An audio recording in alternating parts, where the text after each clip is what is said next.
When people talk about power in history, they usually look for kings, for warriors, for men at the center. But that way of seeing power doesn't work everywhere. And it definitely doesn't work here in America.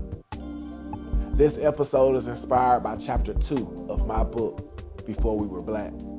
And today, we're going to talk about who actually held the nation together, not through force, but through lineage, law, and responsibility. The mothers.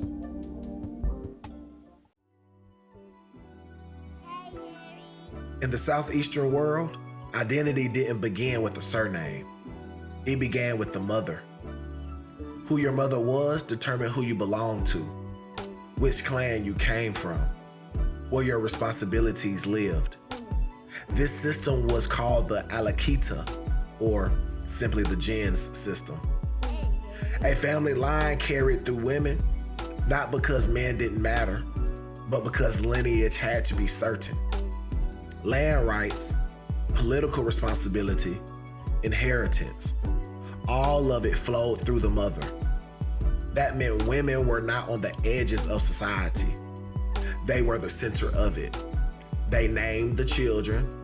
They determined clan membership. They had authority over life, land, and continuity. Men governed.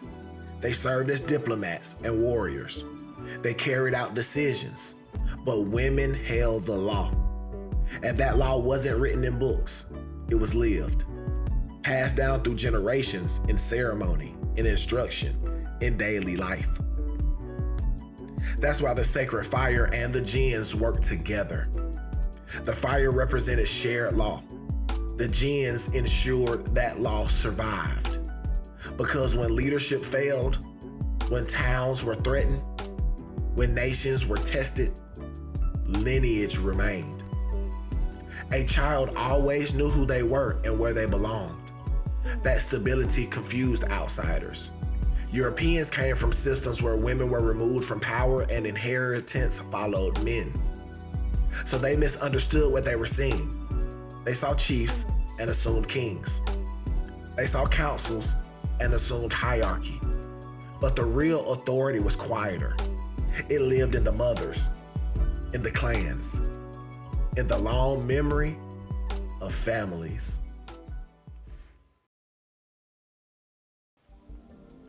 Think about how often our people have survived because of women, grandmothers, mothers, aunties, holding families together when systems fall apart, passing down memory when everything else is taken. That didn't start with slavery. That didn't start in crisis. That was law. Long before anyone tried to erase us, our nations were protected by women who understood that power isn't about control. It's about continuity. In the next story, we'll talk about how decisions were made, the councils, the balance between peace and war, and the order that governed daily life. But for now, remember this: as long as the mothers remained, the nation endured.